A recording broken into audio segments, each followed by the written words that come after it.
Hola amantes de la literatura, bienvenidos a un nuevo vídeo de mi canal Literatura y punto.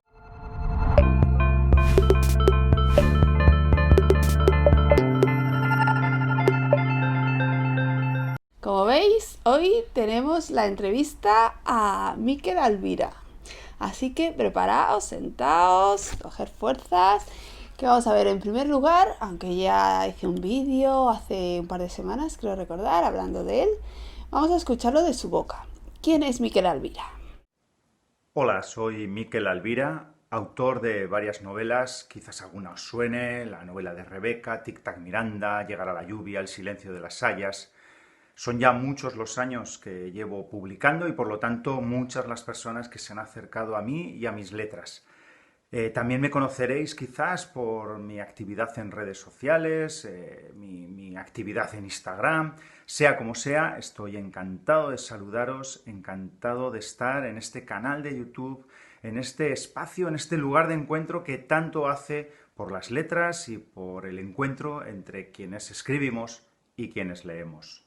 Muchas gracias, Mikel. El honor es nuestro de que tú estés aquí. Y sí, bueno, hemos intentado crear un espacio para compartir, hablar de libros, de lecturas, de literatura, como tú dices, un lugar de encuentro. Bueno, vamos a por la primera pregunta. Es un clásico del canal, es una pregunta muy evidente, pero a mí me encanta hacerla.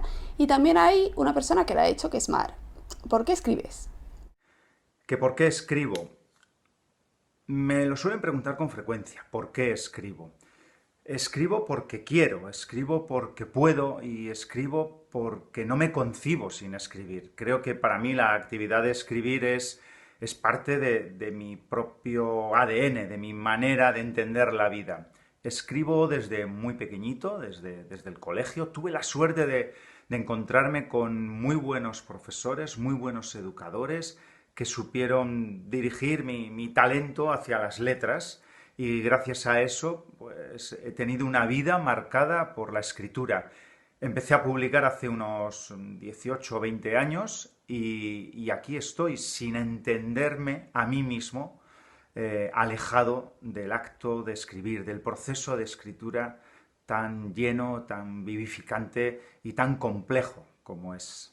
Porque quiero, porque puedo y porque no me concibo sin escribir. Me encanta. Eso lo voy a apuntar también. Los profesores, la verdad es que sí son importantes. Yo también tuve una profesora en COU, que es cuando empecé a... O sea, yo la veía tan entusiasmada y tan feliz hablando de libros y tal, que yo decía, joder, esta señora sí tan entusiasmada está, es porque aquí hay algo.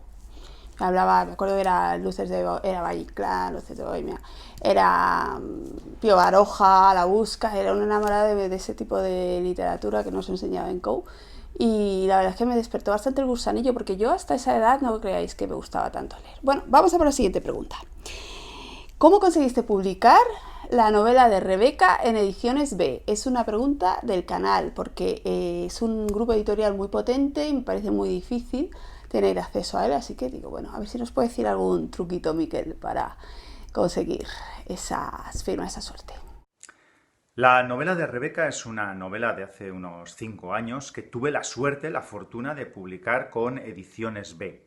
En aquel momento yo estaba en la órbita de una agente literaria que tocó las teclas oportunas para que el manuscrito llegara a este gran grupo.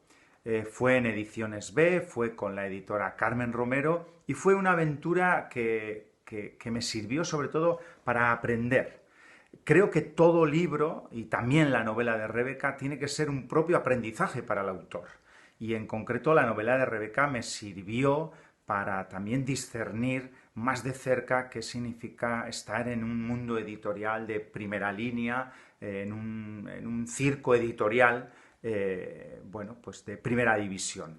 No cabe duda que la experiencia con Ediciones B, de la mano de la novela de Rebeca, fue intensa, fue bonita y fue un gran aprendizaje también para mí. Y me posibilitó el dar un paso adelante en mi carrera como escritor y encontrarme con muchas estupendas buenas personas. Es que tiene que ser apasionante estar ahí en una editorial de primera línea, viendo cómo se desarrolla tu proyecto y tal. La verdad es que debe ser, pues eso, muy bonito y apasionante. Bueno, pues nos alegramos mucho, por supuesto. Ahí es cuando yo te empecé a leer. Siguiente pregunta. La hace Crónicas de Roy.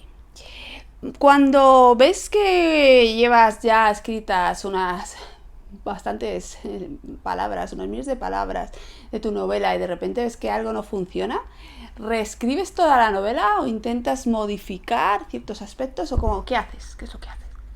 Me preguntan si cuando llevo miles de palabras escritas en una novela o en un proyecto y veo que la cosa no funciona, suelo reescribirlas del todo o si suelo simplemente hacer pequeñas modificaciones. Lo cierto es que para mí escribir es mucho más que sumar palabras. Escribir es también borrar. Escribir es saber desbrozar, saber eliminar. Para eso hay que ser humilde y entender que frente a la grandeza de la escritura nosotros solo somos sus artífices, somos el oficio. Por eso desde la humildad uno tiene que reconocer cuando un texto no funciona, ser capaz de darse cuenta. Yo creo que sé capaz, aunque quizás algunas veces no, y para eso están los lectores también, para darme esa respuesta, ese feedback.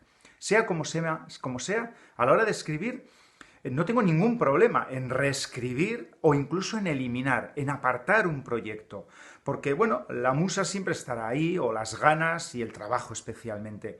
Así que si basta con unas modificaciones, fenomenal. Y si hay que reescribirlo todo, se reescribe, porque lo importante es el proceso.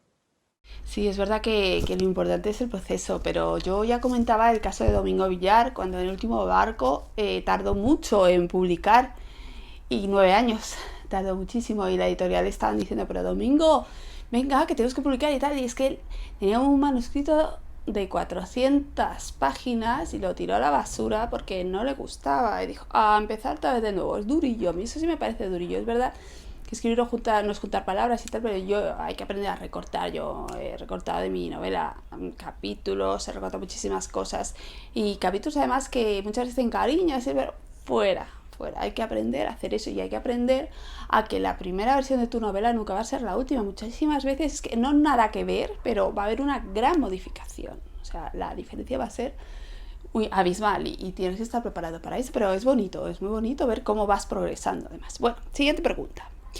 Aitor, haz caso, nos la hace. A ver, ¿tienes un plan previo para escribir tu novela? ¿O el argumento va fluyendo mientras escribes? Lo que podríamos denominar que si eres escritor de mapa o de brújula, vaya.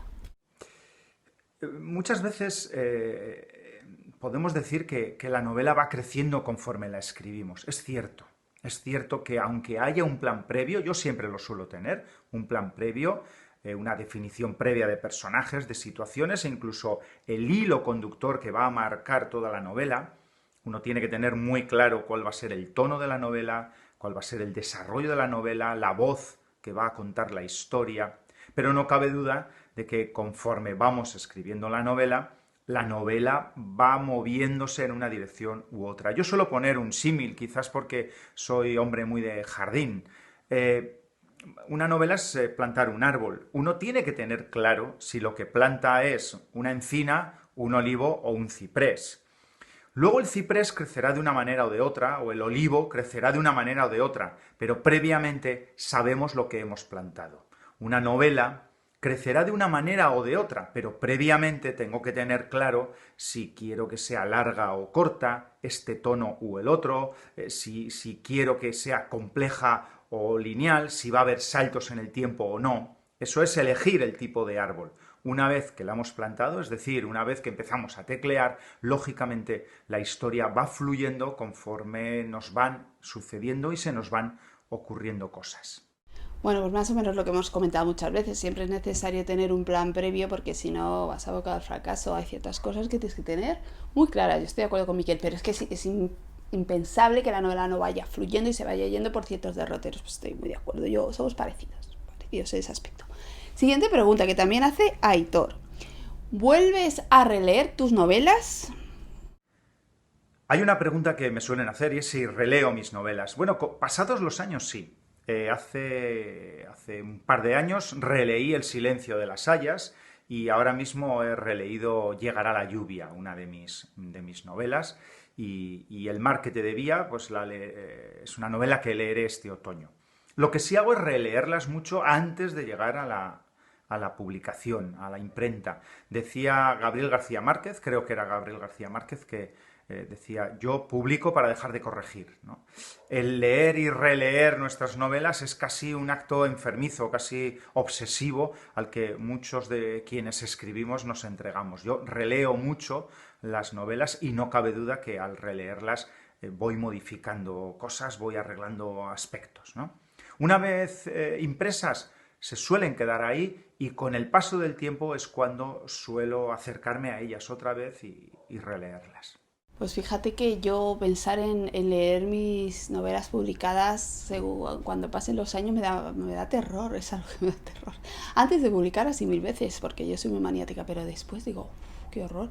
Yo la he publicado y la tengo ahí ya como ala, que la lean los demás. Bueno, siguiente pregunta. Aitor también nos pregunta, ¿reescribirías alguna de tus novelas? No suelo reescribirlas una vez que ya han sido publicadas, pero sí es verdad que en el proceso previo a llegar a la imprenta, el publicar es muy serio, entonces suelo releerlas y reescribirlas varias veces, siempre buscando que se adecúe mejor a lo que yo quiero contar, a lo que yo quiero transmitir. Sí, la verdad es que una vez que han sido publicadas, volver a reescribir una novela, hombre, a lo mejor evolucionas con el paso del tiempo y dices, esta novela ha tenido muchos lectores y tal, pero me gusta reescribirla, o no ha tenido muchos lectores, ahora puedo hacerlo mucho mejor, a lo mejor en ese momento, no sé. Bueno, siguiente pregunta, la hace Mar, ¿tienes algún tema tabú? Si tengo temas tabú, pues la verdad es que no. No tengo ningún tema tabú. He tocado muchos temas y muy diferentes a lo largo de todas mis novelas, incluso las novelas inéditas. Yo tengo una novela inédita que espero se pueda publicar dentro de poco, que habla sobre la muerte de un hijo, que es un tema duro, o una novela que acabo de hacer en formato digital que habla también de la pérdida de un padre. No me importaría acercarme a cualquier tema siempre y cuando sea un tema que me sacude en el pecho, porque está claro que para escribir y para tejer historias lo que tengo que hacer es sentir el pulso aquí, ¿no? Entonces no tengo ningún tema tabú y los temas que no haya podido tocar hasta ahora, que son infinitos, no los he tocado porque ellos de momento no me han tocado a mí, pero en cualquier momento lo harán y me lanzaré a escribir una historia, sea el tema que sea. Pues mira, Miquel está diciendo muchas cosas que he dicho yo en este canal, ¿eh? Y si el tema no te sacude aquí, no puedes escribir sobre él. En fin, siguiente pregunta. Mar también. ¿Cuál es el momento creativo con el que disfrutas más? Y al revés, ¿cuál es el proceso creativo que más te hace sufrir? Para mí lo interesante de la escritura es el proceso creativo. Yo disfruto con el proceso creativo. Quienes me conocen bien de cerca saben que donde yo realmente estoy a gusto, donde yo realmente disfruto y me sumerjo en el lodazal de la escritura es a lo largo de todo el proceso creativo. Ahí es donde yo soy más yo. Y realmente no tengo un momento en el cual sufro. Sí es verdad que me resulta más engorrosa la parte del proceso creativo que se acerca a la imprenta, cuando revisamos galeradas, revisamos los momentos de impresión previa, porque siempre uno tiene miedo a que se escape una rata, a que haya un fallo, a que haya un error. Pero tampoco puedo decir que sufro.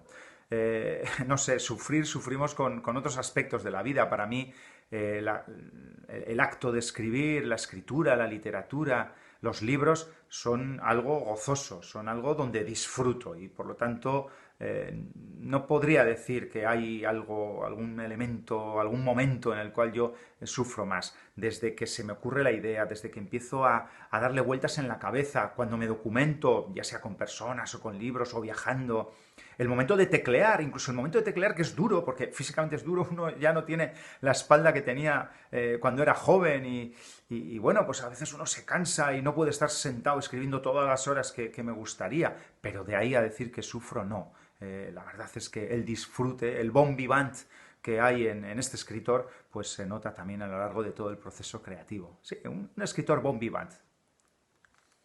Un escritor bon vivant, me gusta, me gusta. Pues sí, yo, bueno, parecido lo de las galeradas, lo de las erratas, yo lo llevo fatal. Bueno, siguiente pregunta. Las chicas Brit quieren saber si te atreverías a contar una historia que tuviese a dos mujeres enamoradas como protagonistas. Hay una pregunta que me encanta, que es si me atrevería a escribir una historia con dos mujeres enamoradas como protagonistas. Por supuesto que sí. Ya he comentado como no tengo ningún tema tabú y además no entendería que este fuera un tema tabú en absoluto, ¿no? Me parece que es un tema tan bonito y tan impactante y tan impactante en mi propio pecho como puede serlo cualquier otro. Así que sí, por supuesto, estoy abierto a esa posibilidad e incluso me atrevo a decir que recojo el guante y que le daré vueltas a esa idea, que me parece chula, sí, claro que sí. Le hemos dado una idea, ha recogido el guante. A ver, chicas Brit, muy pendientes a los próximos proyectos de Miquel Alvira. Hablando de próximos proyectos, el canal quiere saber cuáles son tus próximos proyectos. Mis próximos proyectos pasan por seguir escribiendo, por supuesto, porque no me concibo sin escribir. Es cierto que no todo lo que escribo llega a formato novela. Estoy ahora mismo con dos proyectos muy grandes que tienen que ver con mi faceta de guionista, que es una manera de escribir, pero con un final distinto al de la novela, ¿no? Estoy ahora mismo dándole vueltas a una nueva historia y revisando una que terminé hace unos años y que ahora estoy releyendo y revisando. ¿Hacia dónde iremos? Bueno, pues irá viendo. Es cierto que las circunstancias en las que vivimos ahora, en esta especie de apocalipsis emocional y práctico en el que vivimos con la COVID, pues hace que todo sea un poquito más complicado, un poquito más farragoso. Pero lo que es mi proceso creativo sigue ahí, muy enfocado en seguir aprendiendo, en seguir mejorando mi manera de escribir y sobre todo en seguir tendiendo puentes con las personas que leéis al otro lado de las páginas y al otro lado de las pantallas. Ay, qué envidia lo de los dos guiones. Me encantaría escribir guiones. Y yo muchas veces cuando escribo es que visualizo, o sea, la escena y me encantaría. Yo es que soy una novel, ya sabes que yo no... Bueno. En fin, hasta aquí la entrevista. Espero que os haya gustado. Muchísimas gracias a Miquel por estar con nosotros en el canal. A mí personalmente me ha hecho muchísima ilusión que un escritor tan bueno, tan conocido, tan profesional como él haya querido compartir aquí un ratito con nosotros y responder a nuestras preguntas. Es verdad, como dice Miquel, que el tema del COVID ha hecho que la situación de los escritores sea complicada. Yo misma, por ejemplo, iba a hacer una presentación de mi novela en otoño y ahora si hago una presentación de mi novela aquí en Madrid en otoño, sé que estaré yo y mi madre ahí, hola mamá. Bueno, una pena.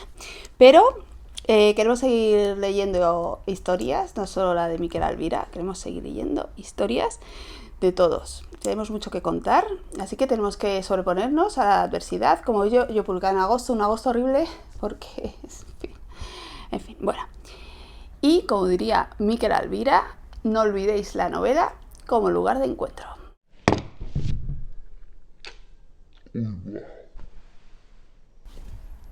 Adiós.